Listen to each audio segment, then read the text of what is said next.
నెబుకద్నెజరు తెలుసుకున్నటువంటి లేదా నెబుకద్నెజరు ఎరిగినటువంటి నిజమైన దేవుడు ఎవరు అన్న విషయాన్ని మనము లేఖన భాగాల్లో నుంచి వెళ్ళి కొన్ని విషయాలు మనము ధ్యానం చేద్దాం.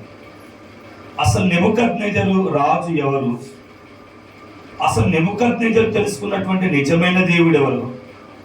నిజమైన దేవుడు అని చెప్పడానికి నెబుకద్నెజరు ఏ విధంగా ఆ దేవుని తెలుసుకున్నాడు అన్న విషయాలను మనం ఈరోజు ధ్యానం చేసే ముందు అసలు నెబుకద్నెజరు ఏ ప్రాంతానికి చెందినటువంటి వాడు, నెబుకద్నెజరు ఏ పట్టణానికి చెందినటువంటి వాడు, నెబుకద్నెజరు ఏ రాజ్యాన్ని పరిపాలించేవాడు అన్న విషయాలు మనం తెలుసుకుంటేనే నెబుకద్నెజరు నిజమైన దేవుణ్ణి ఎలా కనుగొన్నాడో మనకు అనేకమైన విషయాలు తెలుస్తాయి.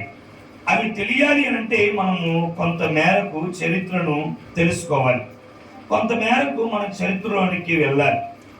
అయితే ఈరోజు మనము ఆదికాండ గ్రంథం 10వ అధ్యాయము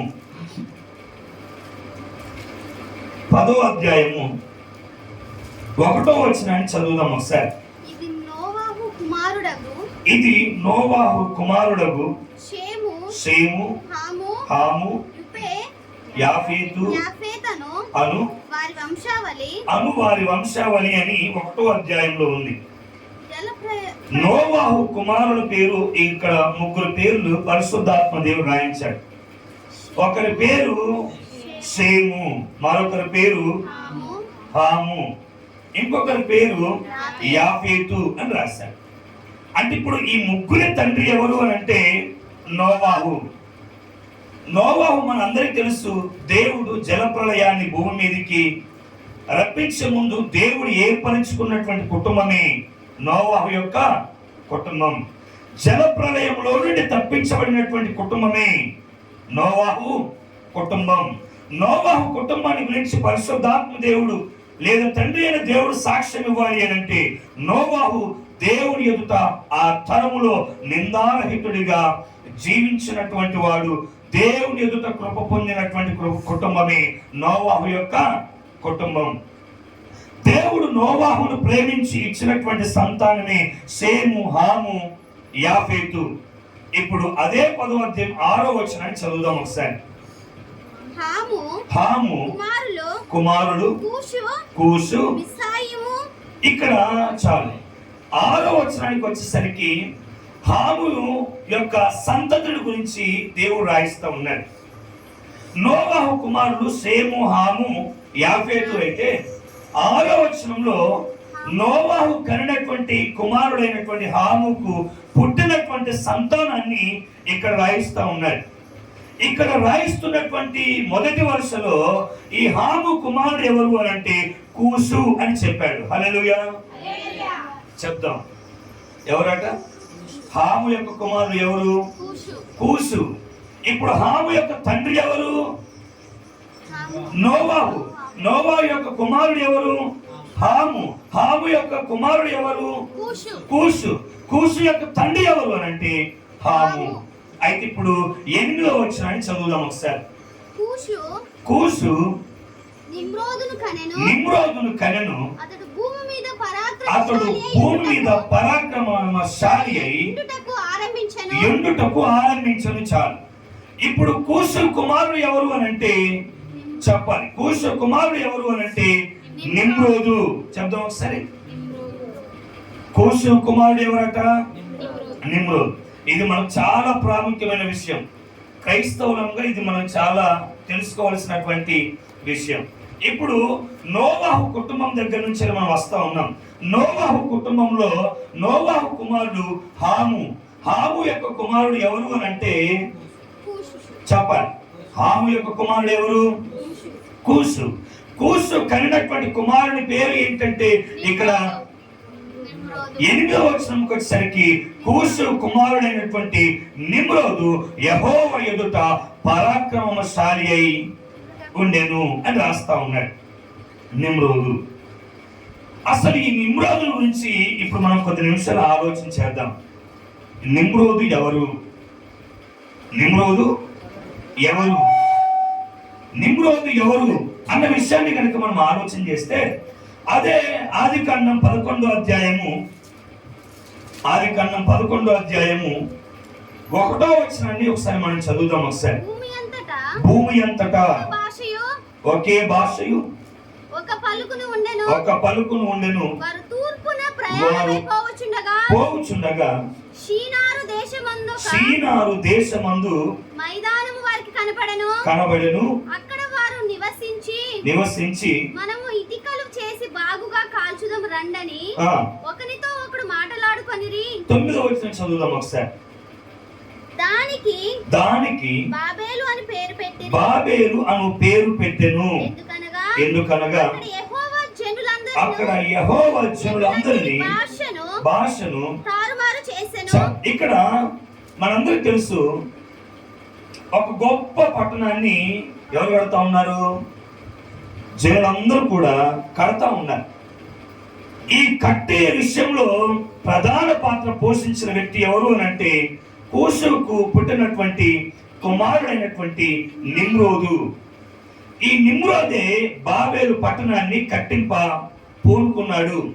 వారు కట్టినటువంటి పట్టణానికి పెట్టినటువంటి పేరు ఏంటంటే చెప్పాలి. ఏం పేరు పెట్టారు వాళ్ళు అంటే బాబేలు అని పేరు పెట్టారు. బాబేలు అను పేరు పెట్టారు. అయితే ఈ బాబేలు అను పేరు కాలక్రమేణా బబులోనుగా పిలువబడింది. ఈ బబులోను గురించి ఇప్పుడు మనం ఎందుకు ధ్యానం చేసుకుంటున్నాం అని అంటే, మనం అనుకుంటాం కదా, ఈ నెబుకద్నెజరు కనుగొన్నటువంటి నిజమైన దేవుడు ఎవరు అన్న విషయాన్ని మనం చూడాలి అని అంటే, ఇప్పుడు ఈ నిమ్రోదు కట్టించినటువంటి బాబేలు ఈ మహాగోపురాన్ని, ఈ బాబేలు యొక్క మహాగోపురాన్ని ఈ నిమ్రోదు కట్టించాడు. నిమ్రోదు కట్టిస్తుండగా దేవుడే సాక్షాత్తుగా ఆ కట్టబడుతున్నటువంటి పట్టణాన్ని చూచి, ఇదిగో దేవుని ఉద్దేశం, దేవుని ప్రణాళిక వేరు కాబట్టి ఆ ప్రాంతం అంతటిని ఆయన చెదరగొట్టి తారుమారు చేశాడు. ఇదిగో తారుమారు చేయగా దానికి పెట్టబడిన పేరే బాబేలు. బాబేలు గోపురం లేదా బాబేలు పట్టణం, బాబేలు పురం. ఈ విధంగా దేవుడు అక్కడ భాషలు తారుమారు చేశాడు. జనులందరూ చల్లా చెదురు అయిపోయారు. కానీ దీన్ని కట్టిస్తున్నటువంటి విధానంలో ప్రధాన పాత్ర పోషించిన వ్యక్తి ఎవరు అని అంటే చెప్పాలి. ఎవరు? నిమ్రోదు. అయితే ఇదిగో బాబేలు లేదా ఈ పట్టణాన్ని కట్టిస్తున్నటువంటి నిమ్రోదు ఉన్నాడు కదా, ఈ నిమ్రోదు వారి యొక్క బాబేలు ఉన్నటువంటి సాంప్రదాయాన్ని కనుక మనం కొంచెం ఆలోచన చేసి డైరెక్ట్ గా సరాసరి మన వాక్య భాగంలోకి వెళ్ళిపోదాం. ఇక్కడ బాబేలు లేదా బబులో ఉన్నటువంటి సాంప్రదాయం ఎలాంటిది అని అంటే, నిమ్రోదు ఎవరిని పెళ్లి చేసుకున్నాడు అని అంటే తన తల్లిని పెళ్లి చేసుకున్నాడు. ఎవరిని పెళ్లి చేసుకున్నాడు చెప్పాలి. ఎవరిని పెళ్లి చేసుకున్నాడు అంట? తన యొక్క తల్లిని పెళ్లి చేసుకున్నటువంటి వ్యక్తి ఎవరు అని అంటే నిమ్రోదు. ఆ తల్లి పేరు ఏం పేరు అంటే సెరామిస్. ఓకే, ఆ తల్లి పేరు ఏం పేరు చెప్పాలి. ఆ తల్లి పేరు ఏం పేరు? సెరామిస్. సెరామిస్ అనే స్త్రీని, తన తల్లిని వివాహం చేసుకున్నాడు ఈ నిమ్రోదు. కాలం గడుపుతా ఉన్నారు.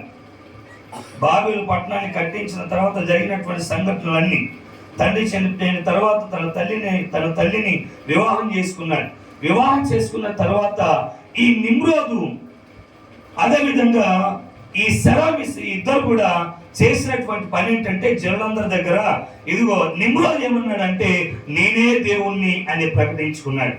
ఈ సెరామిస్ ఏం చేసిందంటే ఇదిగో నేనే స్త్రీలందరికీ దేవతను అని ప్రకటించేసుకుంది. నిమ్రోదు నేనే దేవుని అని ప్రకటించుకున్నాడు. సెరామిస్ నేనే దేవతను అని ప్రకటించేసుకుంది. ఇప్పుడు స్త్రీ దేవతారాధన ఎక్కడి నుంచి వచ్చిందంటే బబులోనులో నుండే వచ్చింది. స్త్రీ దేవతారాధన ఉంది చూసారా? స్త్రీలను దేవతలుగా పూజిస్తున్నారు చూసారా? స్త్రీలను దేవతలుగా ఆరాధిస్తున్నారు చూసారా? ఈ సాంప్రదాయం అంతా ఎక్కడి నుండి వచ్చింది అంటే బబులోనులో నుండే వచ్చింది. బబులోను నుండే వచ్చింది. ఈయనేమో నేనే దేవతనని ప్రకటించేసుకుంది, ఆయనేమో నేనే దేవునని ప్రకటించేసుకున్నాడు. అది నెంబర్ 1 అయితే, నెంబర్ 2 మీరు చేసినటువంటి పని ఏంటి అంటే ఇత్తడి విగ్రహ బలిపీఠాలను ఏర్పాటు చేసేసి వారికి బలులను అర్పించేవారు. ఎవరు? ఈ నిమ్రోదును చెప్పండి. ఈ నిమ్రోదును ఈ సెరామిస్ ఈ ఇద్దరు కలిసి ఏం చేసేవారు అంటే ఇత్తడి దేవత బలిపీఠముల్ని ఏర్పాటు చేసి బలులు అర్పించేవారు. ఎందుకు ఈ బలులు అర్పించేవారు, ఎందుకు ఈ విధంగా చేసేవారు అని కనుక మనం ఆలోచన చేస్తే వారికి ఉన్నటువంటి సాంప్రదాయం ఆలోచన ఏంటంటే, రెండోది మీరు తీసుకొని వచ్చింది ఏంటంటే, మనం గృహప్రవేశాలు చేస్తాం కదా. మనం గృహప్రవేశాలు చేస్తున్నప్పుడు మనం ఏం చేస్తామంటే, హిందువులు అయితే గోమాతం తీసుకుని ఇల్లంతటా తింపుతా ఉంటారు. కానీ వాళ్ళ కల్చర్, వాళ్ళ సాంప్రదాయం ఏంటంటే, వాళ్ళు గృహప్రవేశాలు చేస్తున్నప్పుడు చంటి పిల్లని చంపేసి ఆ గృహానికి ఆ గుమ్మములకు వేలాడి తీసేసి ఏం చేసేవారంటే ఏ దిష్టి తగలకుండా వారు ఆ విధంగా బలులు అర్పించేవారు. బహు భయంకరమైన విగ్రహారాధన జరుగుతూ ఉంది. దేవుడు అనేక పర్యాయాలు కూడా వారిని దర్శిస్తూ ఉన్నాడు. విగ్రహారాధన బలిపీఠాలన్నింటినీ పడగొట్టాలని దేవుడు అనేక మార్లు వారితో మాట్లాడుతున్నప్పటికీ కూడా వారు విచ్చలవిడిగా బలిపీఠాలు కట్టుకుంటూ వెళ్ళిపోతున్నటువంటి క్రమంలో వారు బ్రతుకుతున్నటువంటి విధానంలో వారు ఉన్నారు. కొంత సంవత్సరానికి కొంత కాలానికి నిమ్రోదు చనిపోయాడు. ఎవరు చనిపోయారు? హల్లెలూయా చెప్పండి. ఎవరు చనిపోయారు? ఇదంతా చరిత్ర కొంచెం మనకి ఇబ్బందిగా ఉన్నా కూడా నేర్చుకోవడం చాలా ప్రాముఖ్యం. కొన్ని సంవత్సరాలకి ఎవరు చనిపోయారు? నిమ్రోదు చనిపోయాడు. ఓకేనా? నిమ్రోదు చనిపోయారు. ఎవరున్నారు అని అంటే సెరామిస్ ఉంది. ఇప్పుడు నిమ్రోదు తండ్రి ఎవరు? కూసు. కూసు తండ్రి ఎవరు? హాము. హాము తండ్రి ఎవరు? నోవాహు. అసలు ఈ సంతతి అంటే ఏంటి? దేవుని కృప చేత పిలవబడిన వారు, దేవుని ఏర్పాటులో ఉన్నటువంటి వారు. కానీ కాలక్రమేణా తరాలు గడిస్తూ ఉంటే ఏమైపోతా ఉంది అంటే, తరమంతా కూడా విగ్రహారాధన వైపు మళ్ళీపోతా ఉంది. అర్థమైందా? తరమంతా కూడా విగ్రహారాధన వైపు మళ్ళీపోతా ఉంది. ఎక్కడ నోవాహు దేవుని దృష్టి కృప పొందాడు, ఎక్కడ హాము, ఎక్కడ కూసు, ఎక్కడ నిమ్రోదు, ఎక్కడ బాబేలు గోపురాన్ని కట్టించాడు. కట్టించిన తర్వాత దేవుణ్ణి మరచిపోయి, దేవుని నిబంధనను మరచిపోయి నేనే దేవుణ్ణి ప్రకటించేసుకున్నాడు నిమ్రోదు. ఆమెము నేనే దేవతని ప్రకటించేసుకుంది. జనులందరూ కూడా నమ్మేశారు. వీళ్ళే దేవుళ్ళు, వీళ్ళే దేవతలు. కొద్ది కాలానికి నిమ్రోదు చనిపోయాడు. కొద్ది కాలానికి నిమ్రోదు చనిపోయాడు. నిమ్రోదు చనిపోయిన తర్వాత ఈ సెరామిస్ ఉంది కదా, ఆమె గర్భం ధరించింది. ఈ సెరామిస్ ఏం చేసింది? గర్భం ధరించింది. చనిపోయిన కొన్ని సంవత్సరాల తర్వాత ఈమె గర్భం ధరించింది. ఇప్పుడు భర్త చనిపోయిన తర్వాత అందరూ ఏమడుగుతారు? గర్భం ఎలా ధరించావు, గర్భం ఎలా ధరించావు అని అడుగుతారు కదా. కానీ అడిగినోడు ఎవడు లేడు. ఎందుకు? ఆమె దేవతగా ప్రకటించేసుకుంది కాబట్టి. ఆమె దేవతగా ప్రకటించేసుకుంది. అప్పుడు ఉన్నటువంటి వారు అడిగితే ఆమె చెప్పిన సమాధానం ఏమంటే, సూర్యుని కిరణాల వలన నేను గర్భం ధరించానని చెప్పేసింది ఆమె. దేనివల్ల అంట చెప్పండి. ఎలా గర్భం ధరించిందంట? ఇదంతా కట్టు కథ కాదు, కల్పన కథ కాదు. అందులో ఉన్నట్టు ఇందులో ఉన్నట్టు ఏమి, ఇదంతా చరిత్ర క్షుణ్ణంగా మనం ఎందులో చదువుకున్నా మనకు దేవుడు బాగుగా ముందుగానే పెట్టేశాడు. ఆమె చెప్పిన సమాధానం ఏంటంటే, నువ్వు ఎలా గర్భం ధరించావు అంటే, సూర్యుని కిరణాలు నా మీద పడ్డాయి, నేను గర్భాన్ని ధరించాను అని చెప్పింది. అని ఆమె చెప్పేసింది. పుట్టిన కుమారునికి పేరు పెట్టింది ఏంటంటే తమ్మూజు. పుట్టిన కుమారునికి ఏం పేరు పెట్టింది? తమ్మూజు. ఇప్పుడు సూర్యుని దేవుడిగా పెట్టేసింది. ఈమెమో చంద్రదేవతగా పిలువబడుతుంది. కుమారుడేమో తమ్మూజుగా పిలువబడుతూ ఉన్నాడు. ఇప్పుడు బైబిల్లో ఇవన్నీ కూడా మనకు స్పష్టంగా కనబడతాయి. చనిపోయినటువంటి నిమ్రోద్కి ఈమె పెట్టిన పేరు ఏంటంటే, సూర్యుని కిరణాల వల్ల నేను గర్భం ధరించాను కాబట్టి సూర్యుడే నా భర్త అని చెప్పేసింది. సూర్యుడిని దేవతగా చేసేసింది ఈమె. ఓకేనా? రెండోది, ఈమె దేవతగా పిలువబడుతుంది కాబట్టి చంద్ర దేవతగా ఈమె పిలువబడిసింది. ఇప్పుడు ఈ గర్భం ధరించిన కుమారుడికి ఏమో తమ్మూజు అని పేరు పెట్టింది. ఏం పేరు పెట్టింది? చెప్పండి కొంచెం దగ్గరగా. తమ్మూజు అని పేరు పెట్టేసింది. ఇవన్నీ మనకి ఎక్కడ కనపడతాయంటే ఇప్పుడు వాక్య భాగంలో చూద్దాం. ఎహెజ్కేలు గ్రంథము 8వ అధ్యాయము 16వ వచనం. ఎహెజ్కేలు గ్రంథం 8వ అధ్యాయం 16వ వచనాన్ని చదువుదాం ఒకసారి.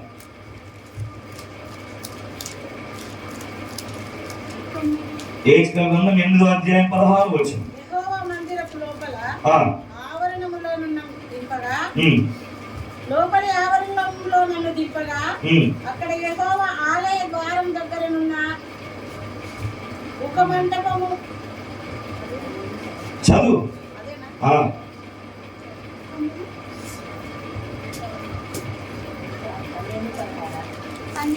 8వ అధ్యాయం 16వ వచనం. యెహోవా మందిరపు లోపల ఆవరణంలో నన్ను దింపగా అక్కడ యెహోవా ఆలయ ద్వారం దగ్గరనున్న ఒక మండపమునకు బలిపీఠమునకును మధ్యన ఇంచుమించు 25 మనుషులు కనబడి వారి వీపులు యెహోవా ఆలయము తట్టును వారి ముఖములు తూర్పు తట్టును తిరిగి ఉండెను. వారి తూర్పున నన్ను నున్న సూర్యునికి నమస్కారం చేయుచుండిరి. ఇక్కడ ఎహెజ్కేలుకి దేవుడు ఒక దర్శనాన్ని చూపిస్తా ఉన్నాడు. ఎక్కడ తీసుకొని పోయాడంటే ఏమన్నాడు అక్కడ 16వ వచనంలో? మందిరపు లోపలి ఆవరణలో ఎహెజ్కేలుని దింపగా అక్కడ జరుగుతున్నటువంటి క్రమమంతటిని చూపిస్తా ఉన్నారు. ఇక్కడ మందిర ఆవరణంలో ఎవరున్నారు అని అంటే యూదులు ఉన్నారు. ఈ యూదులు ఏం చేస్తా ఉన్నారంటే తూర్పు దిక్కునున్న సూర్యునికి ఏం చేస్తా ఉన్నారు? నమస్కారం చేస్తా ఉన్నారు. అసలు సూర్యుడికి ఎందుకు నమస్కారం చేస్తా ఉన్నారు? సూర్యుడికి ఎందుకు నమస్కారం చేస్తా ఉన్నారు అంటే సూర్యుడిని దేవుడిగా భావిస్తా ఉన్నారు. సూర్య దేవత ఆరాధన ప్రారంభమైంది అంతకు ముందే. సూర్య దేవత ఆరాధన ఇప్పుడు లేదు, అప్పుడే స్టార్ట్ అయింది. ఉదయం లేవగానే సూర్య నమస్కారం ఇప్పుడు కాదు, అప్పుడే ఉన్నాయి. ఆ సూర్యుడు ఎవడు అని అంటే నిమ్రోదు. ఆ సూర్యుడి దేవుడు అనుకున్నటువంటి పేరు పెట్టుకున్నటువంటి ఆ వ్యక్తి పేరు ఏంటంటే నిమ్రోదు. నిమ్రోదుని సూర్య దేవునిగా భావిస్తున్నటువంటి దినాలు. ఎందుకు నిమ్రోదుకి సూర్య దేవునిగా పేరు పెట్టారు అని అంటే ఇప్పుడు ఈ ఎవరు ఆయన భార్య సెరామిస్ తప్పించుకోవాలి కాబట్టి సూర్యుడి కిరణాల ద్వారా నేను గర్భం ధరించుకున్నాను. ఇప్పుడు నిమ్రోది ఆ సూర్యుడే దేవుడు. మీరు ఏం చేయాలి? ఉదయం లేవగానే సూర్య నమస్కారాలు చేయాలని ఆమె చెప్పేసింది. ఆది కాండంలో జరుగుతున్న సంఘటనలు దిక్కుమాలినది. ఇప్పటికి కూడా సూర్య నమస్కారాలు వాళ్ళు ఎందుకు సూర్య నమస్కారాలు చేస్తా ఉన్నారో వాళ్ళప్పుడు తెలియదు. సెరామిస్ చెప్పిన మాట ఏంటంటే సూర్యుడి ద్వారా గర్భం ధరించాను, అతడు నా భర్త కాబట్టి అతడు దేవుడు కాబట్టి మీరు అతనికి సూర్య నమస్కారాలు చేయాలి. కాబట్టి జనులందరూ ఉదయం లేవగానే తూర్పు తిరుగుతా ఉన్నారు, సూర్య నమస్కారాలు చేస్తా ఉన్నారు. ఓకేనా? సూర్యుడిని దేవుడిగా వాళ్ళు భావించేశారు. దిక్కుమాలిన దౌర్భాగ్యపు స్థితి ఏంటంటే యూదులు సైతం కూడా ఈ పనిలో నిమగ్నం అయిపోయారు. దేవుడు కోపం వచ్చేసింది. దేవుడు విపరీతంగా బాధపడ్డాడు. ఎందుకు? సూర్యుడు దేవుడు ఏంటి? సూర్యుడిని కలగజేసిన వాడు కదా దేవుడు. సూర్యుడు దేవుడు ఏంటి? ఇదిగో పెద్ద జ్యోతి కలుగును గాక అని ప్రకటించినటువంటి సృష్టికర్తను మరిచిపోయి ఇప్పుడు సూర్యుని దేవుడిగా మీరు నమస్కారాలు చేస్తా ఉన్నారు. అది అక్కడ పక్కన పెడితే ఇర్మియా గ్రంథం 44వ అధ్యాయము 17, 18, 19 వచనాలు చదువుదాం ఒకసారి. ఇక్కడ ఈ సెరామిస్ కు లేదా ఆమెకు ఏ పేరు పెట్టబడింది అని అంటే ఇర్మియా గ్రంథం 44వ అధ్యాయం 17వ వచనం, 18వ వచనం, 19వ వచనం. మేము నీతో సంగతులన్నిటిని నిశ్చయముగా నెరవేర్చుచున్నవి నెరవేర్చబోచున్నాము. మేమును మా పితరులను మా రాజులను మా అధిపతులను యూదా పట్టణంలోను 44, 17, 18, 19 అధిపతులను యూదా పట్టణంలోను యెరూషలేము వీధులలోను చేసినట్లే ఆకాశరానికి ధూపము వేయుదుము, ఆమెకు ప్రాణార్పణములను అర్పింతుము. ఇక్కడ పెట్టబడిన పేరేంటంటే ఆమె పేరు ఆకాశ రాణి. ఈ ఆకాశ రాణి ఎవరో తెలుసా? ఈ నిమ్రోదు యొక్క భార్య సెరామిస్. ఆమె పెట్టుకున్న పేరేంటంటే నేను స్వర్గపు రాణిని, ఆకాశపు రాణి అక్కడ ఉంది కదా, ఆకాశపు రాణి. ఆమెకు ఏం చేస్తా ఉన్నారట వీళ్ళు? ధూపము వేస్తా ఉన్నారట, ప్రాణార్పణములు అర్పించుతున్నారట. చదవండి. ఏలయనగా అలాగు చేసినప్పుడు ఆహారం అటు సమృద్ధిగా దొరుకుతా ఉందట, క్షేమంగా ఉంటా ఉన్నారట. ఏ కీడు మాకు తగలలేదు, మేము ఆకాశపు రాణికి ధూపము వేయకయు ఆమెకు ప్రాణార్పణ అర్పింపకయు తక్కువైనది. ఖడ్గము చేతను క్షామము చేతను క్షీణించుచున్నాము. మేము ఆకాశపు రాణికి ధూపము వేయగాను ఆమెకు అర్పింపగాను మా పురుషుల పిండి వంటలు చేయుచున్నాము. ఆమెకు ఏమంత ఇదంతా పిండి వంటలు చేస్తా ఉన్నాడు, ధూపం వేస్తా ఉన్నాడు. దేనికోసం? ధూపం వేస్తే, ప్రాణార్పణ చేస్తే, పిండి వంటలు చేస్తే వాళ్ళకి సమృద్ధి ఉంటుందట, క్షేమం ఉంటుందట. ఒకవేళ ఆకాశ ప్రాణిని పట్టించుకోకపోతే ఏం చేస్తుంది? నష్టం కలిగిస్తుంది, కరువు కలిగిస్తుంది. ఎవరి ఆకాశ ప్రాణి? ఈ ఆకాశ ప్రాణి ఎవరు? ఆకాశానికి రానటీమా. దేనికి చెప్పాలి? దేనికి?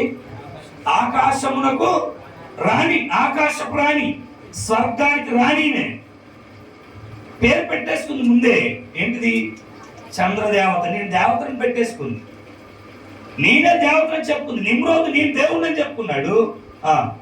ఈమెం చెప్పుకుంది? నేనే దేవతని చెప్పేసుకుంది. ఈమె ఎక్కడ దేవత అంటే ఆకాశపు రాణి, ఆకాశపు రాణి. ఓకేనా? ఇప్పుడు కొడుకు పేరు కూడా మనము చెప్పుకోవాలిగా. చదువుదాం ఒకసారి. ఏజ్కేల్ గ్రంథం 8వ అధ్యాయం 14వ వచనం. ఏజ్కేల్ గ్రంథం 8వ అధ్యాయం 14వ వచనం. యెహోవా మందిరపు ఉత్తరపు ద్వారం దగ్గర నన్ను దింపగా అక్కడ స్త్రీలు కూర్చుండి తమ్మూజు దేవతను గూర్చి ఏడ్చుట చూచితిని. ఏ దేవత? తమ్మూజు. ఈ తమ్మూజు ఎవరు? ఈ తమ్మూజు ఎవరు? సెరామిస్ యొక్క కొడుకు. ఎలా గర్భం ధరించింది? సూర్య కిరణాల వల్ల గర్భం ధరించింది. గర్భం ధరించినటువంటి పుట్టినటువంటి కొడుకు పేరు ఏం పేరు పెట్టింది? తమ్మూజు. ఇప్పుడు తమ్మూజును కూడా దేవునిగా ప్రకటించేసింది. తమ్మూజును కూడా దేవుడిగా ప్రకటించేసింది. తమ్మూజు కూడా దేవుడు అయిపోయాడు. తమ్మూజు కూడా దేవుడు అయిపోయాడు. ఇక మీరు చూడండి, ఈ సంతతికి మూల పురుషుడు ఎవరు అని అంటే నోవాహు. తమ్మూజు ముత్తాత ఎవరు అని అంటే నోవాహు. నోవాహు కుటుంబం చూడు కాలక్రమేణా ఏమైపోతుందంటే ఎంత దౌర్భాగ్య స్థితిలోనికి దిగజారిపోతా ఉంది. సూర్యుడికి నిమ్రోదు పేరు పెట్టేసుకున్నాడు, ఆకాశాన్ని ఏమని పేరు పెట్టేసుకుంది. తమ్మూజుకు కొడుకు పుట్టాడు, ఆ కొడుకు పేరు తమ్మూజు అని పేరు పెట్టేసి ఆమె కూడా అతడు కూడా దేవుడుగా పిలువబడుతున్నాడు. అందరూ అక్కడ కూర్చొని ఏం చేస్తా ఉన్నారు? ఏడుస్తున్నారట. ఏడుస్తున్నారు ఆ దేవుని దగ్గర కూర్చొని. అసలు తమ్మూజు ఎలా చనిపోయాడో నీకు చెప్తాను. ఓకేనా? నాకే చూడండి, ఈ తమ్మూజు ఎలా చనిపోయాడు అని అంటే ఒకనొక దినాన తమ్మూజు వేటకి వెళ్ళాడు. తండ్రి ఏంటి? తండ్రి వృత్తి ఏంటి? తమ్మూజు తండ్రి వృత్తి ఏంటి? వేటగాడే కదా, నిమ్రోదే కదా. తమ్మూజు తండ్రి ఎవడు? నిమ్రోదు. నిమ్రోదు ఎలాంటి వాడు అంటే యెహోవా ఎదుట పరాక్రమం కలిగినటువంటి వేటగాడు. మరి ఈ బుద్ధులు వీడికి వచ్చాయేమో మనకు తెలియదు, కానీ వీడు కూడా వేటకి వెళ్ళాడు. వేటకెళ్ళి వీడు కనబడింది అడవి పంది. ఆ పందులన్నీ చంపేశాయి, ఈ దేవతను చంపేశాయి. తమ్మూజు అనే దేవత చచ్చిపోయాడు, వీడు చచ్చిపోయాడు. వీడు చనిపోయిన తర్వాత ఇప్పుడు ఈ సెరాపిస్ ఏం చేసిందని అంటే ఆ జనులందరికీ ఒక కట్టడ నియమించేసింది. ఏం కట్టడ అంటే ఎవడు కూడా ఇంకా బబులోన్లో ఏమంటారు, నీసు, నాన్ వెజ్, మాంసాహారాలు ఏం కూడా తినొచ్చు. ఎందుకు తినొద్దు? చంపేసింది ఏంటి? మాంసాహారమే కదా. కాబట్టి కొడుకుని చంపేసింది అది. కాబట్టి ఎప్పటి నుంచి వెళ్ళి బబులోనులో మాంసాహారం ఏమి కూడా చెప్పాలి, మాంసాహారం ఏమి కూడా తినొద్దు. చాలా మంది ఫాస్టింగ్ లో ఈ నిబంధనలు పెట్టుకుంటారు. ఏంటి? దానియేలు 21 ప్రార్థన, దానియేలు 21 రోజుల ప్రార్థన ఉంది కదా. దానియేలు 21 రోజుల ప్రార్థన ఆయన మాంసాహారం తినలే, శాకాహారం తిన్నాడు అని బైబిల్లో ఉంది. అసలు ఆయన మాంసాహారం ఎందుకు తిన్నదో ఎవరికి ఏమి తెలియకుండా ఇప్పుడు ఈ 40 రోజులు లెంక్ డేస్ లో, ఈ 40 రోజుల ఉపవాస ప్రార్థనలో, ఈ 21 రోజుల ఉపవాస ప్రార్థనలో నీసు ముట్టరాట. వీళ్ళు ఏం ముడతారు? మాంసాహారం తినరు వీళ్ళు. మీరు ఎవరినైనా చూడండి, ఈ లెంక్ డేస్ లో 40 రోజులు ఉన్నోడు ఎవడు కూడా మాంసాహారం తినడు. వాడు ఎందుకు తినడో వాడికి తెలియదు.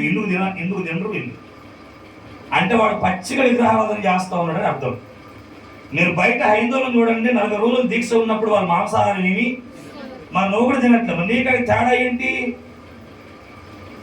తేడా ఏముంది? అసలు మాంసాహారాన్ని సెరామిస్ ఎందుకు బంద్ చేపించింది అని అంటే, ఈ అడవి పందుల దాడికి తమ్ముడు చచ్చిపోయాడు కాబట్టి, చంపింది ఒక మాంసాహారం కాబట్టి ఇప్పుడు అక్కడ ఉన్న ప్రజలు ఎవరు కూడా ఇప్పుడు మాంసాహారం తినొద్దు. ఆమె యాక్ట్ జారీ చేసింది. బబులోనులో మాంసాహారం బంద్ అయిపోయింది. ఇప్పుడు అర్థమైంది ఏంటంటే ఉపవాస దినాల్లో మాంసాహారాలు. యూట్యూబ్లో కొంతమంది వీడియో చూస్తారుగా, వాళ్ళకి చెప్పే విజ్ఞప్తి ఏంటంటే లెంట్ డేస్లో మాంసాహారం తినొచ్చు, తప్పేం లేదు. నువ్వు తినకుండా లెంట్ డేస్ నువ్వు పాటిస్తున్నావు అంటే నువ్వు విగ్రహారాధన చేస్తున్నట్టుగా అంతే. 40 రోజులు తినరు, ఆ తర్వాత తింటారు. అదేంటి? ఇంకా అంతా మనకు అవసరం లేదు. మొత్తానికైతే అందుకు అంటే నేను ఇది చెప్పడానికి, అంటే ఉపవాస దీక్షలో ఉన్నప్పుడు మాంసాహారం, నువ్వు శాకాహారం తింటా ఉన్నావు, శాకాహారం తిన మాంసాహారం తిన తప్పేముంది? కూరగాయలు తింటా ఉన్నావు కదా, కూరగాయలు తినాలి అని నిష్ట నువ్వు పెట్టుకొని మాంసాహారాన్ని ఎందుకు పక్కన పెట్టావు? నీవు అసలు ఎందుకు నువ్వు మాంసాహారం తినట్లేదు తెలుసా? అంటే ఇప్పుడు చెప్తాడు, పితరుడు ఎక్కడి నుంచి వచ్చారు? పితరుడు ఈడు. ఈ తమ్ముడు అనేవాడు చచ్చిపోతే ఆమె తల్లి మాంసాహారం తినద్దని రూల్ పెడితే అది నేటికి కూడా క్రైస్తవులు ఆచారంగా జరిగిస్తూ ఉన్నారు. కాబట్టి బైబిల్లో ఆకాశ ప్రాణి ఎక్కడ కనిపించినా ఆమె ఎవరు అని అంటే దేవత కాదు, ఆమె ఒక మనిషే. ఆమె పేరు సెరామిస్, ఆమె నిమ్రోద్ యొక్క భార్య. బైబిల్లో సూర్యుడు అనేటువంటి ఎక్కడ కనిపించిన, సూర్య దేవత ప్రతిమలు, సూర్య దేవత ఆరాధన ఎక్కడ కనిపించినా, సూర్య నమస్కారాలు ఎక్కడ కనిపించినా వాడు దేవుడు కాదు, వాడు నిమ్రోదుకు ప్రతిబింబంగా ఉన్నటువంటి వాడు. తమ్మూజు దేవత అని ఎక్కడ నీకు కనిపించినా అది ఎవరు అని అంటే ఇదిగో సెరామిస్ కు పుట్టినటువంటి కుమారుడు, కానీ వాడు దేవుడైతే కాదు. ఇంతగా విగ్రహారాధన జరుగుతున్నటువంటి దినాలు, ఎంతగా విగ్రహారాధన జరుగుతున్నటువంటి చెప్పాలి, విగ్రహారాధన జరుగుతున్నటువంటి దినాలు. అయితే అక్కడ నుండి మనము బైబిల్లో ఈ 7 జాతులు కనబడతాయి. ఏమేం జాతులు? పెరజీలు, కనానీలు, హిత్తీలు, హివీలు, మొయాబీలు, సిదోనీలు, అమోనీలు, ఈ విధంగా కనబడతా ఉంటారు. అయితే కాలక్రమేణా జరిగినటువంటి సిచ్యువేషన్ ఏంటంటే ప్రజలందరూ కూడా వివిధ భూభాగానికి చెదిరిపోయారు. చెదిరిపోయిన తర్వాత ఒకటొకటి గుర్తుపెట్టుకోండి,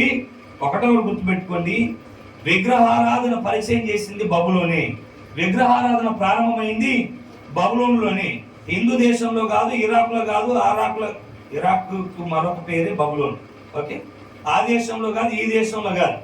అసలు ఏ దేశానికైనా విగ్రహారాధన పరిచయం అయిందంటే పరిచయం చేసిన మొట్టమొదట ఏమంటారు ప్రచురణ కర్త ఎవరంటే నిమ్రోదు, అతని భార్య తమ్మూజు. వీళ్ళే వాళ్ళ సెరామిసు, తమ్మూజు, వీరి ద్వారా విగ్రహారాధన పొల్యూట్ అయిపోయింది. విగ్రహారాధన హిందూ దేశంలో పుట్టింది కాదు, బబులోనులో నుండి వివిధ దేశాలకు స్ప్రెడ్ అయింది విగ్రహారాధన. ఆ కాలక్రమంలోనే జాతులు మనకు కనపడతా ఉంటాయి. అయితే మనకు అదంతా చెప్పుకోవడానికి స్టోరీ లేదు, ఎందుకంటే మన వాక్య భావనకి ఇంక వెళ్ళలేదు కాబట్టి. మొదటి రాజుల గ్రంథం 11వ అధ్యాయం 31 వచనం డైరెక్ట్ గా చదువుకుందాం. మొదటి రాజుల గ్రంథం 11వ అధ్యాయం 31వ వచనాన్ని చదువుదాం ఒకసారి. మొదటి రాజుల గ్రంథం 11వ అధ్యాయం 31వ వచనం. ఇశ్రాయేలీయుల దేవుడైన యెహోవా ఇశ్రాయేలీయుల దేవుడైన యెహోవా సెలవిచ్చినదేమనగా జనులు నన్ను విడిచిపెట్టి అక్కడ 3 దేవతలు కనబడతాయి. అస్తారోతు అను సిదోనీయుల దేవత, కేమోషు అను మోయాబీయుల దేవత, మిల్కోము అను అమ్మోనీయుల దేవత. ఇక్కడ ఎంతమంది కనబడ్డారు? మళ్ళా 3 అయ్యారు. అసలు ఎంతమంది? మెయిన్ క్యాండిడేట్స్ ఎంతమంది? 3. ఎవరు? నిమ్రోదు, సెరామిసు, తమ్మూజు. ఈ నిమ్రోదు సూర్యదేవుడు, ఈ సెరామిసు ఆకాశపు రాణి, ఈ తమ్మూజు కూడా ఒక దేవుడు. వీళ్ళు 3 ప్రధాన దేవుళ్ళు. అయితే ఇప్పుడు అక్కడ నుంచి చెదిరిపోయిన వాళ్ళు ఉన్నారు కదా గుంపులు. ఒకడు ఒక దేశానికి, ఒకడు ఒక దేశానికి, ఒకడు ఒక దేశానికి, ఒకడు ఒక దేశానికి, ఇలా ప్రపంచంలో 208 దేశాలు ఉంటే 208 దేశాలకు చెదిరిపోయారు బబులోనులో నుండి జనులు. అర్థమైందా? చెదిరిపోయి అక్కడ ఈ బబులోను వీరందరూ నేర్చుకున్నారు కదా, పెద్దోళ్ళు ఉంటారు కదా, ఆ తరానికి పెద్దోళ్ళు ఉంటారు కదా, ఆ పెద్దోళ్ళు అక్కడ చెదిరిపోయి ఇంకా వాళ్ళు కొత్త దేవుడు కొత్త పేర్లు పెట్టేసుకున్నారు. సిదానీయులు ఏ పేరు పెట్టుకున్నారు అని అంటే, వాళ్ళు ఒక దేవతను, ఒక ప్రతిమను పెట్టుకొని దానికి పేరు పెట్టారు, అస్తారోతు అని పెట్టారు. వెండితో ఒక విగ్రహాన్ని, బంగారంతో ఒక విగ్రహాన్ని చేసుకొని సిదోనీయుల తెగ జాతి వారు పెట్టుకున్నటువంటి దేవత పేరేంటంటే అస్తారోతు దేవత అని పెట్టేసుకున్నారు వాళ్ళు. తర్వాత మొయోబీలు ఇంకో ప్రాంతానికి పోయిన వాళ్ళు ఏం చేస్తారు తెలుసా? కేమోసు అను దేవతను పెట్టేసుకున్నారు వాళ్ళు. మొయోబీల దేవత ఎవరు? కేమోసు. ఇప్పుడు అమోనీయుల దేవతను, అమోనీయులు ఏం చేస్తారు అని అంటే మిల్కోమును దేవతగా పెట్టేసుకున్నారు. అర్థమైందా? ఇలా ఒక్కొక్కరిని ప్రతిమలు చేసుకుంటా ఉన్నారు, పేర్లు పెట్టేసుకుంటా ఉన్నారు. ప్రతిమలు చేసుకుంటా ఉన్నారు, పేర్లు పెట్టేసుకుంటా ఉన్నారు. మనం అపోస్తుల కార్యానికి వస్తే వాక్యం అవసరం లేదు. అపోస్తులైన పౌలు ఎథెన్స్ పట్టణంలో సంచరిస్తా ఉంటే కొన్ని ప్రతిమలు చూస్తూ ఉన్నాడు, కానీ ప్రతిమల మీద ఉన్నటువంటి పేర్లు ఏంటంటే తెలియబడిన దేవునికి ఆరాధన అని ఉంది. ఆ ప్రతిమల మీద ఏముందట అంటే కొంతమందికి ప్రతిమలు చేయించుకున్నారు కానీ ఏం పేరు పెట్టాలో అర్థం కాదు. దేవుణ్ణి అయితే ప్రతిమలు చేసుకున్నారు కానీ దేవునికి పేరు దొరకలేదు. పాపం వాళ్ళకి తెలియబడిన దేవుడు అని పెట్టాడు. మరి ఆ దేవుడు ఏందో మనకు అర్థం కాదు. అపోస్తుల కార్యానికి వచ్చేసరికి అలా స్థితిగతులు ఉన్నాయి. మొత్తానికి బబులోని చరిత్ర ఇది. ఓకేనా? ఇది ప్రాచీన బబులోని చరిత్ర. బబులోని 3 రకాలుగా విభజించారు. ఒకటి ప్రాచీన బబులోని చరిత్ర, అంటే నిమ్రోదు నుండి ఇదిగో ఇప్పటి వరకు మనం చెప్పుకున్నాం, చేసావా, ఇది ప్రాచీన బబులోని చరిత్ర. నియో బబులోని చరిత్ర అని 2వ ఘట్టంగా దీన్ని విభాగించారు. ఈ నియో బబులోని చరిత్ర ఎక్కడి నుంచి అంటే యూదులు బబులోనికి చెర పట్టుకొని పోయినప్పటి నుండి నియో బబులోని చరిత్ర అని అంటారు.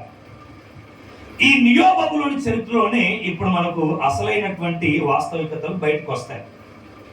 నెబుకద్నెజరు తండ్రి పేరు ఏంటి అని అంటే నెబోపోలాసర్.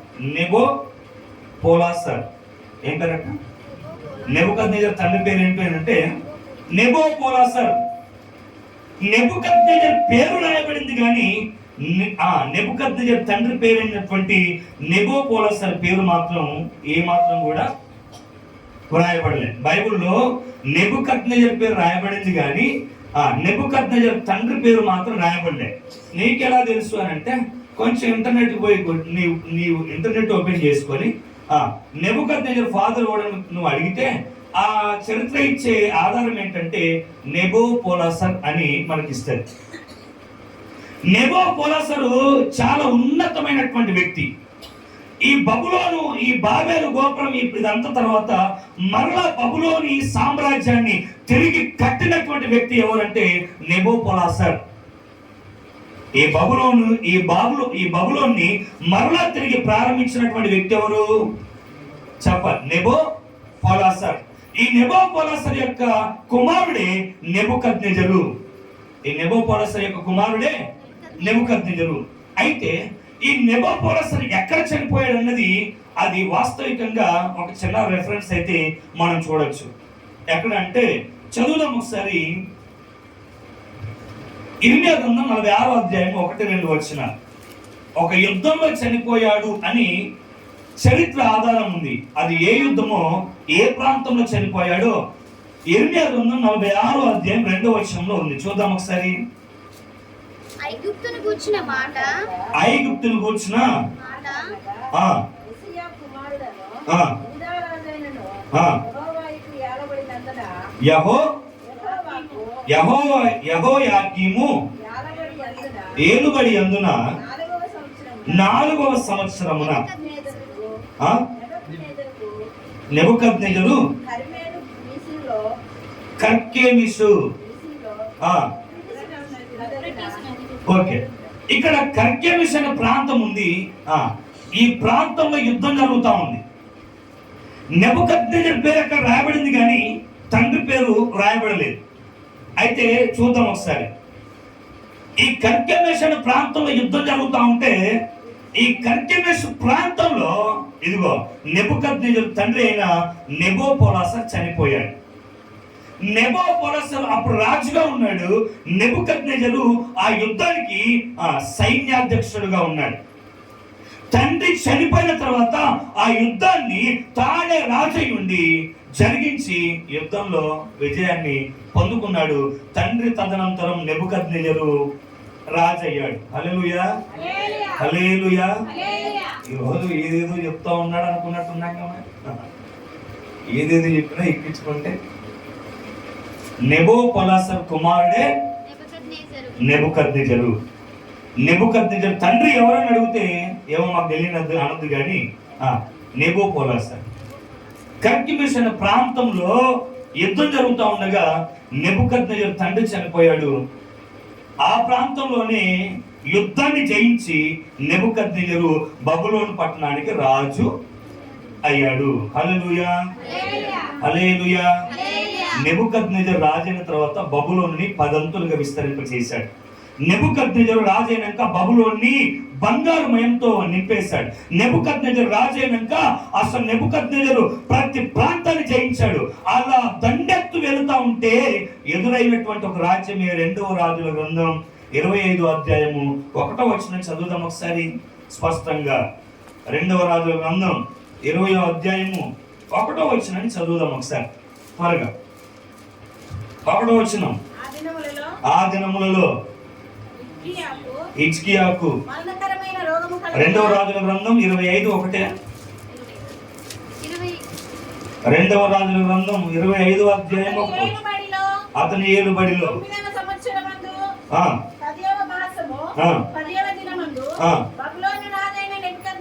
బబులోను రాజైన నెబుకద్నెజరును అతని సైన్యమంతయు యెరూషలేము మీదికి వచ్చి దానికి ఎదురుగా దిగి 8వ వచనం. మరియు బబులోను రాజైన నెబుకద్నెజరు ఏలుబడిలో 19వ సంవత్సరమందు 5వ నెల రాజదేహ సంరక్షకులను అధిపతియు బబులోను రాజు సేవకుడునగు నెబూకద్నెజరు ఆయన ఆధిపత్యంలో యెరూషలేములోకి వచ్చారు. యెరూషలేమును ముట్టడి చేశారు. యెరూషలేములో ఉన్న వారందరినీ కూడా ఎక్కడ తీసుకొని పోయారు? వీళ్ళు బబులోని తీసుకొని వెళ్ళారు. ఓకేనా? యెరూషలేములో ఉన్న వారందరినీ కూడా ఎక్కడ తీసుకొని వెళ్ళారు?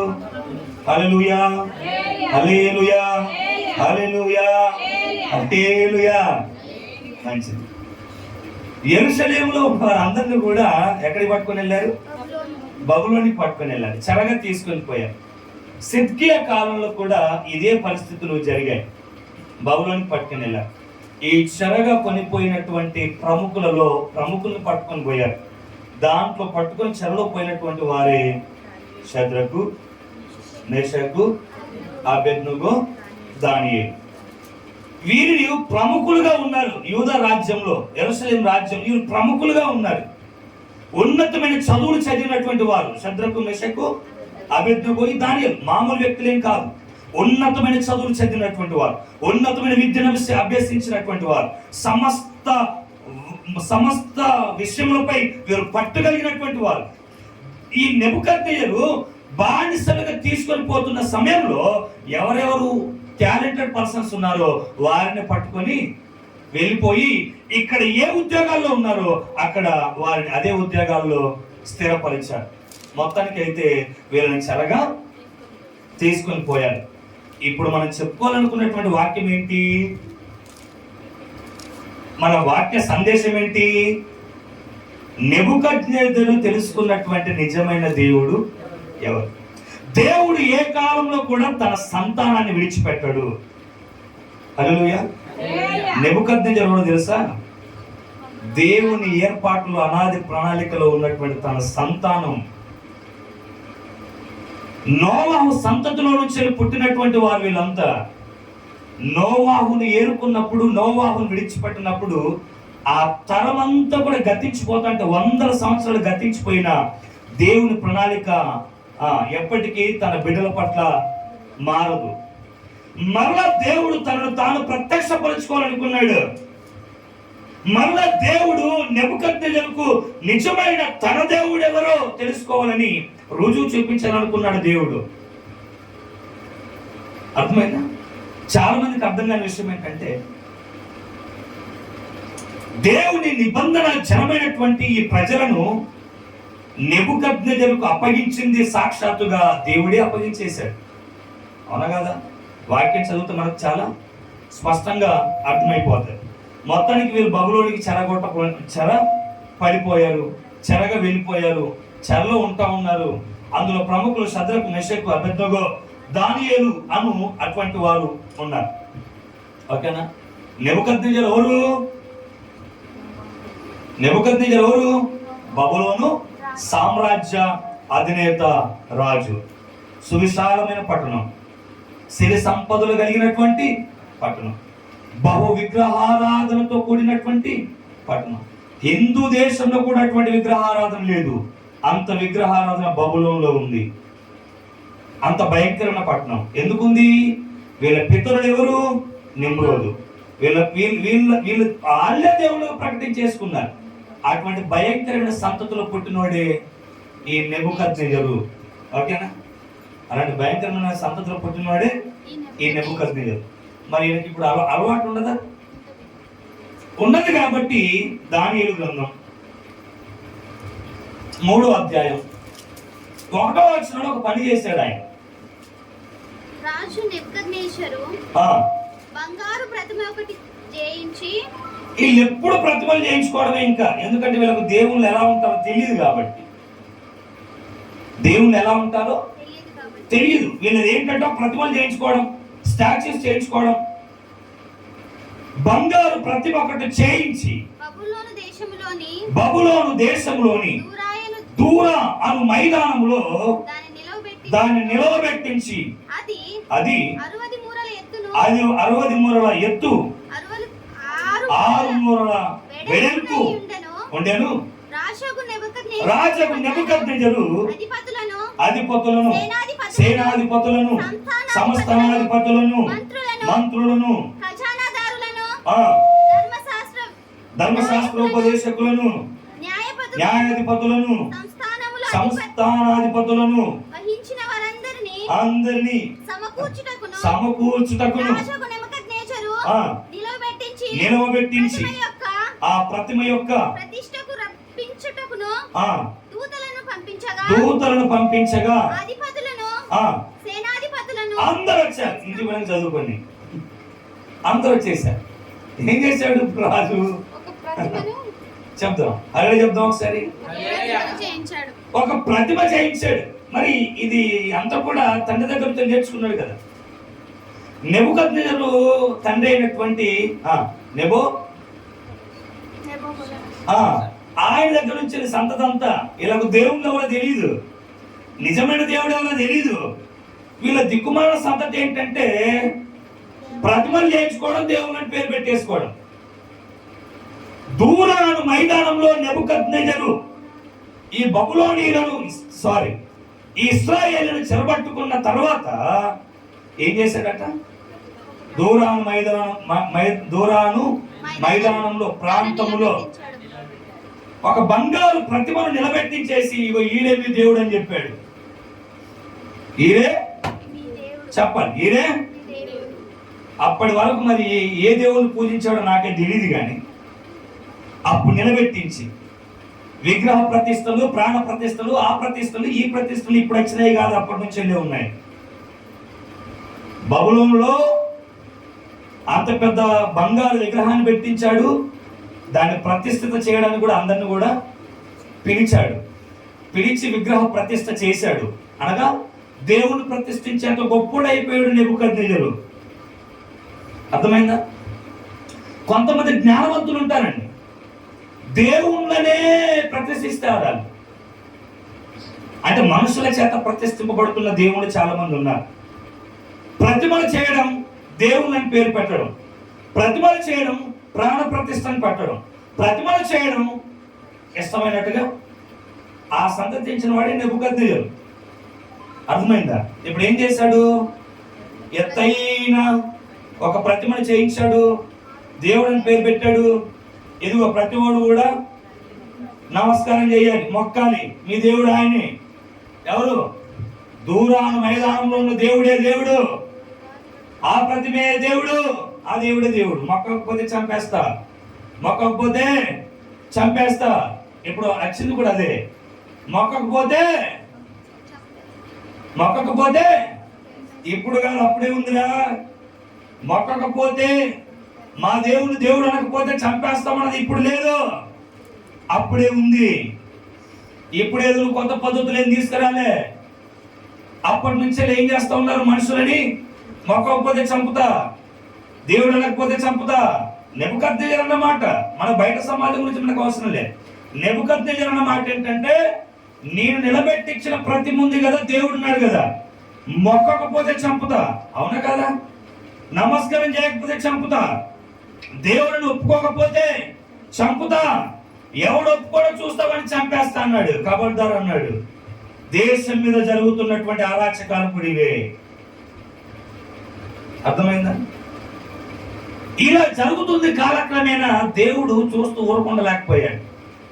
ఎక్కడ నిమ్రోదు, ఎక్కడ ఈ స్థితిగతులన్నీ, ఎక్కడ నెబుకద్నెజరు, దేవుడు ఇంకా ఉండలేకపోయి ప్రతిమలను పెట్టేసుకొని దేవుడు అని మీరు అనుకుంటున్నారా?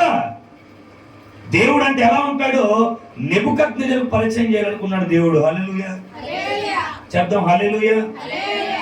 అసలు దేవుడు ఎలా ఉంటాడో, ప్రతిమలు కాదు, బంగారపు ప్రతిమలు కాదు, వెండి ప్రతిమలు కాదు, ఇనుపపు విగ్రహాలు కాదు.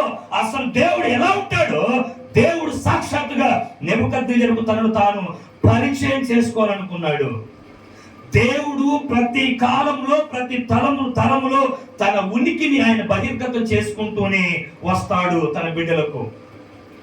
అర్థమైందా? అలా నెబుకద్నెజరు కాలం వచ్చేసరికి దేవుడు పూనుకున్నటువంటి ఒక గొప్ప ప్రణాళిక ఏంటంటే, ఇదిగో నిజమైన దేవుడు ఎవరు, నెబుకద్నెజరుకు పరిచయం చేయాలి అని చెప్పేసుకున్నాడు. ఆయన ఆలోచన కలిగేసుకున్నాడు. ఆలోచన కలిగేసి ఇప్పుడు నిలబెట్టకపోతే ఏమన్నారు? నిలబెట్టకపోతే చెప్పు, బైబిల్ గురించి వద్దు, మన గురించి చెప్పు. బంగారు ప్రతిమ నిలబెట్టేసి దేవుడిని అనకపోతే అన్నారా లేదా? దానియేలు గ్రంథంలో అన్నారు. అయితే ఇప్పుడు మన లెక్క మనం అనలేం కదా, దేవుడని అనలేం, దేవుడని పిలవలేం. అలా ఆ రోజుల్లో కూడా ఈ శద్రకు, మెషకు, అబేద్నెగో, రాజా నీవు నిలబెట్టించిన ప్రతిమకు మొక్కం. అవునా? మొక్కరా రే మొక్కరా మొక్కరా మొక్కం అంటే వెంబడే నెబుకద్నెజరుకి ఎంత కోపం వచ్చింది తెలుసా? మొక్కం అన్నోని, దేవుడు కాదు అన్నోని చంపేంద్రా అని మనిషికి రానంత కోపం వచ్చేసింది. ఎవరికి? నెబుకద్నెజరు. ఓకే, అది ఎక్కడుంది చూద్దాం ఒకసారి. 3వ అధ్యాయం 14వ వచనం. అంతటా నెబుకద్నెజరు వారితో ఇట్లనెను, షద్రకు మెషకు అబేద్నెగోలు మీరు నా దేవతను పూజించుట లేదనియో నేను నిలవబెట్టించిన బంగారు ప్రతిమకు నమస్కరించుట లేదనియో అబ్బబ్బబ్బ నాకు తెలిసింది. అది నిజమా? 18వ వచనం చదువు. 18వ వచనం చదువు. అందుకు నెబుకద్నెజరు అత్యాగ్రహము రౌద్రమును కలవాడై శద్రకును 18వ వచనం చదువు. అదేనా? రాజా ఇదిగో రాజా నీ దేవతను మేము పూజింపమని నీవు నిలబెట్టించిన ఈ బంగారు ప్రతిమను నమస్కరింపమని తెలుసుకో. ఏమన్నాడు? 14వ వచనంలో వాళ్ళని పిలిచి రాగడుగుతున్నాడు. ఏమని? మీరు నా దేవతను పూజించరా? పూజేయరా నా దేవతకి? నేను నిలబెట్టించిన నా దేవత ఉందే ప్రతిమ, అది ప్రతిమ. ఆయన ఒప్పుకున్నాడు.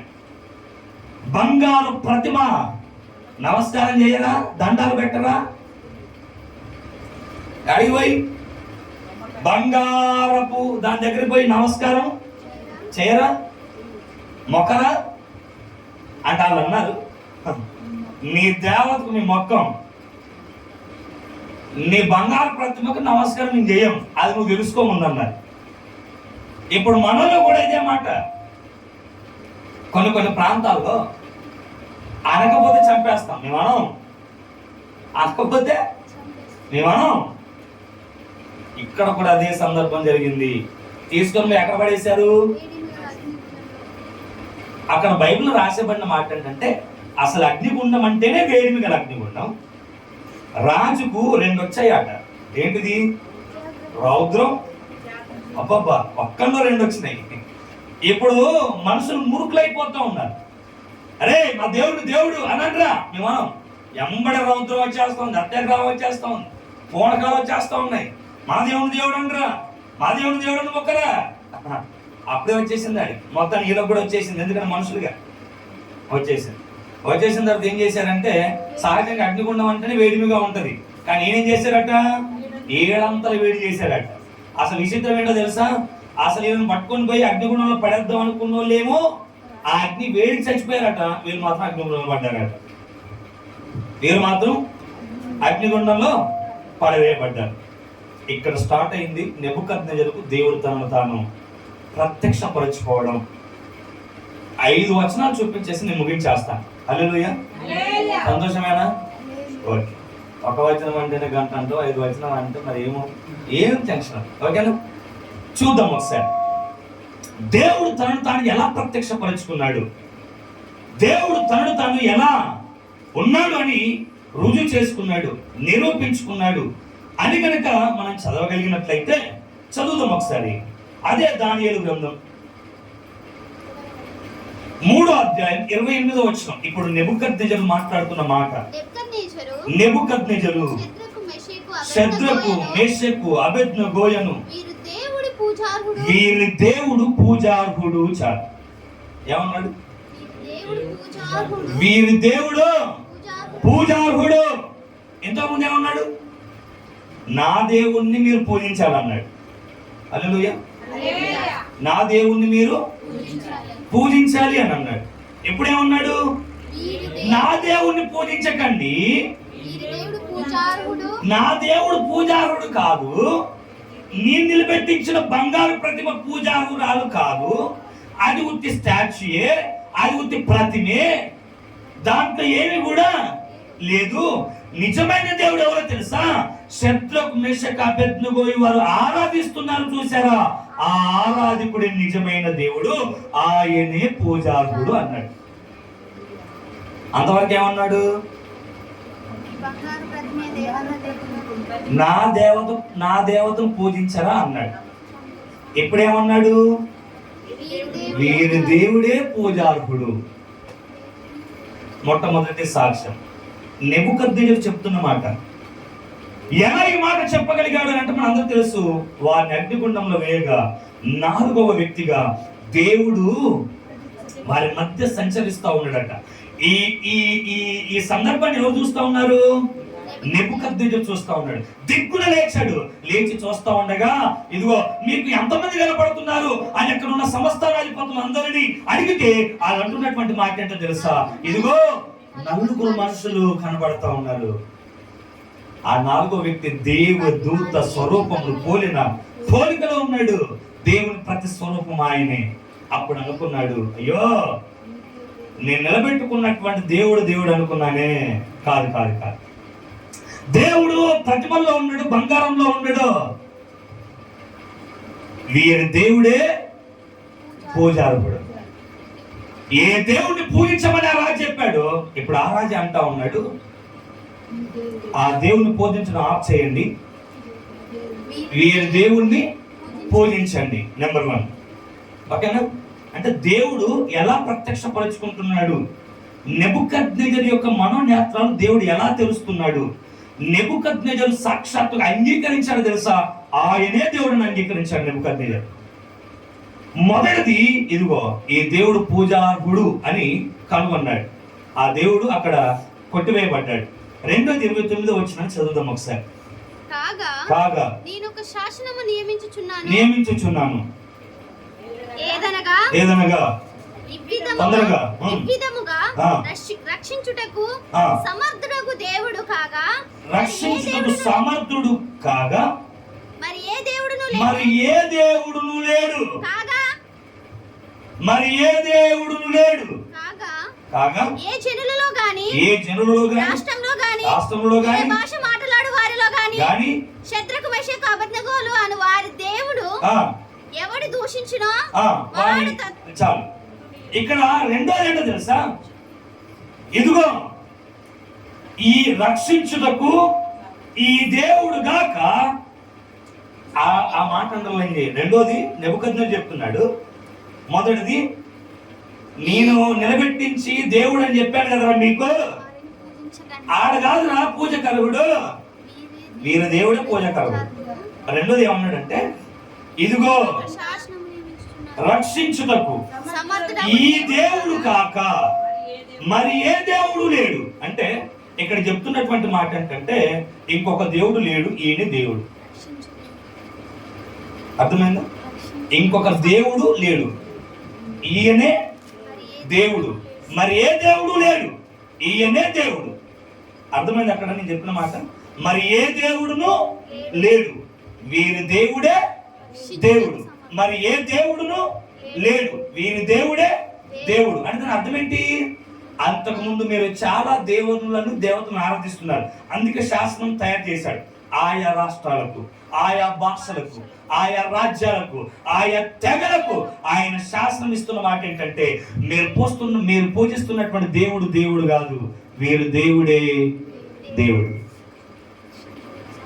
వీరు దేవుడే దేవుడు. ప్రతి రాష్ట్రానికి ఇప్పుడు ఏం చేశాడు? శాసనం ఇచ్చేశాడు. అంటే అప్పటికి విగ్రహారాధన భయంకరంగా జరుగుతుందని నెబుకద్నెజరుకు తెలుసు.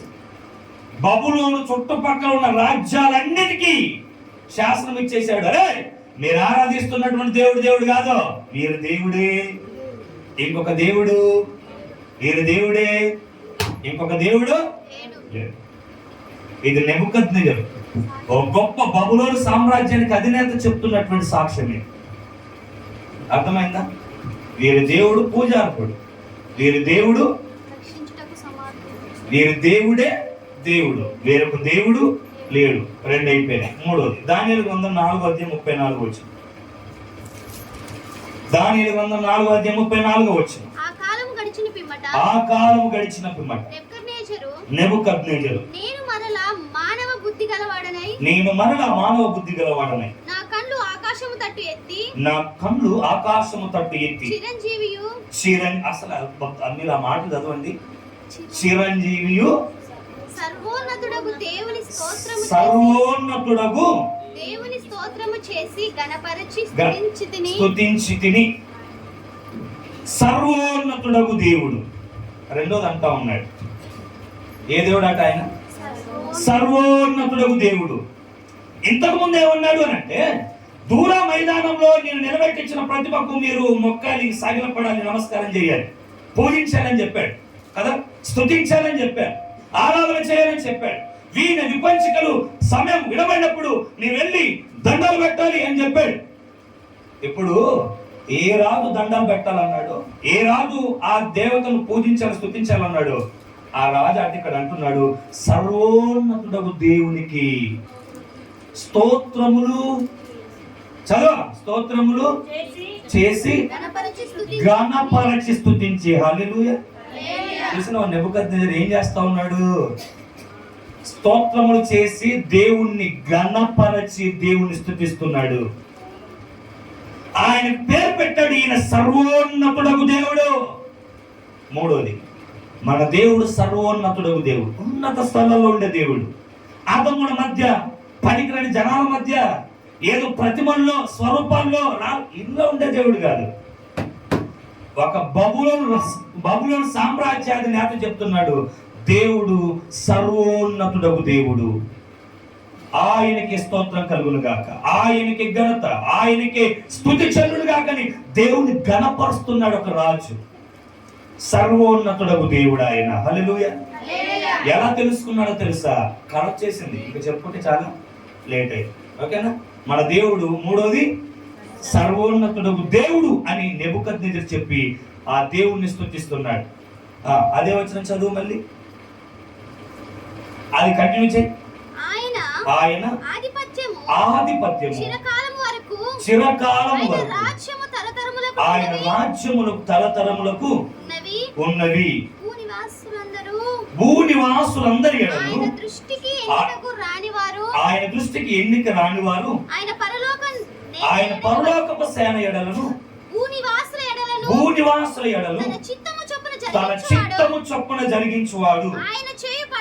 ఆయన చేయి పట్టుకొని నీవేమి చేయించున్నావని ఆయనతో చెప్పుటకు సమర్థుడెవడు? ఎవడు సమర్థుడు కాడు. మూడోది ఏంటి తెలుసా? ఆయన అధికారము కలిగిన దేవుడు అని చెప్తున్నాడు. నాలుగోది ఆయన చెప్తున్న మాట ఏంటంటే, భూనివాసుల ఎడల, పరలోక సేన ఎడల ఆయన తన చిత్తాన్ని జరిగించే దేవుడు, ఆయన అధికారం కలిగిన దేవుడు, ఆయన రాజ్యము తరతరములకు ఉంటుంది, ఆయనే రాజ్యాధిపతి, ఆయనే అధిపతి. అంటే దాని అర్థం ఏంటో తెలుసా? ఇప్పుడు మన భూ ప్రపంచంలో ఎన్ని దేశాలు ఉన్నాయో అన్ని దేశాలకు అధికారం ఇచ్చింది ఆయనే. అధికారం ఇచ్చింది ఆయనే. ఏ ప్రెసిడెంట్ కైనా అధికారం ఇచ్చింది ఆయనే. మన దేవుడు అధిపతి, ఆధిపత్యం కలిగినటువంటి వాడు. ఆయన రాజ్యం తరతరములు ఉంటది. అర్థమైందా? అది భూమి మీద కానీ పరమండలంలో కానీ ఆయన భూనివాసుల ఎడల తన చిత్తమంతటిని కూడా తన ఇష్టానుసారంగా జరిగించుకునే దేవుడు. ఆయన చేపట్టుకొని నువ్వేం చేస్తున్నావని ఆయనతో మాట్లాడగలిగిన వాడు, అడగగలిగిన వాడు, సమర్థుడు భూమి మీద ఒక్కడు కూడా లేడు. అంత గొప్ప దేవుడు అని నెబుకద్నెజరు తెలుసుకున్నాడు. నాలుగోది ఏంటి చెప్పండి త్వరగా? నాలుగోది ఏంటి? ఆయనే అధికారము కలిగినటువంటి దేవుడు. ఐదో చెప్పేసుకుని ముగించేసుకున్నాం. చదువుదాం ఒకసారి. అదే 4:37 వచ్చింది. ఇలాగు నెబుకద్నెజరు నేను పరలోకపు రాజు యొక్క కార్యములన్నీ సత్యములను ఆయన మార్గములు న్యాయములను ఉన్నవనియు గర్వముతో నటించు వారిని ఆయన అనుపశక్తి గలవాడనియు ఆయనను స్తుతించుచు కొనియాడుచు గణపరుచుచున్నాను. మూడదంటాడు ఆయన పరలోకపు రాజు. ఉన్నా అక్కడ ఏమన్నాడు? 37 వచ్చిన చదువు. రాజు యొక్క పరలోకపు రాజు యొక్క కార్యములన్నీయు సత్యమనియు పరలోకపు రాజు యొక్క ఎవరి పరలోకపు రాజు? దేవుడే. భూలోకంలో చాలా మంది రాజులు ఉన్నారు. ఈ పరలోకపు రాజు ఎవరు? భూలోకంలో బబులోనుడు పరిపాలిస్తున్న రాజు అంటున్నాడు. ఇదిగో ఈ దేవుడు పరలోకపు రాజు, పరలోకపు రాజు. ఆయన కార్యములన్నీ కూడా సత్యమే, అసత్యం కాదన్నాడు. ఆయన చేసేదంతా కూడా నమ్మచ్చు, అబద్ధం కాదు. ఆయన దేవునికి స్తోత్రం చేసి గణపరుస్తా ఉన్నాడు. అర్థమైందా? ఎవరు మరి పరలోకపు రాజు? ఎవరి పరలోకపు రాజు? మనం ఆరాధిస్తున్నటువంటి పరమ ప్రభు అయిన సర్వోన్నతుడైన దేవుడు. నెబుకద్నెజరు మొత్తానికైతే దేవుడు తెలుసుకున్నాడా లేదా? తెలుసుకున్నాడు. మొత్తానికి అవివేకంతో ఒక విగ్రహాన్ని పెట్టినప్పటికీ కూడా తర్వాత ఆయనకు తెలిసింది ఏంటంటే, వీరు ఆరాధిస్తున్న దేవుడు పూజార్హుడు, వీరు ఆరాధిస్తున్న దేవుడు తప్ప వేరొక దేవుడు లేడు, వీరి దేవుడే సర్వోన్నతుడకు దేవుడు, వీరి దేవుడే అధికారం కలిగిన దేవుడు, వీరి దేవుడే పరలోకపు రాజు. ఆయన కార్యములన్నీ కూడా సత్యములై ఉన్నవి అని చెప్తా ఉన్నాడు. ఆయన మార్గములన్నీ కూడా న్యాయములై ఉన్నవి అని చెప్తా ఉన్నాడు. ఆయన చెప్పి దేవుని స్తుతిస్తున్నాడు, దేవుని గణపరుస్తున్నాడు. గొప్ప రాజు నెబుకద్నెజరు. ఈ సంగతి కొంతమంది అమాయకులకు అర్థం కావట్లేదు. ఈ రాజుకు అర్థమైంది, వాళ్ళకు కూడా అర్థమయ్యే రోజులు చాలా దగ్గరలో ఉన్నాయి. ఖచ్చితంగా అర్థమయ్యేటట్టు దేవుడు నెబుకద్నెజరుకే చేసిన దేవుడు అందరికి అర్థమయ్యేటట్టు కూడా చేయగలడు. అక్క అట్టి కృప దేవుడు మనకు తోడై ఉండును గాక. ఆమేన్.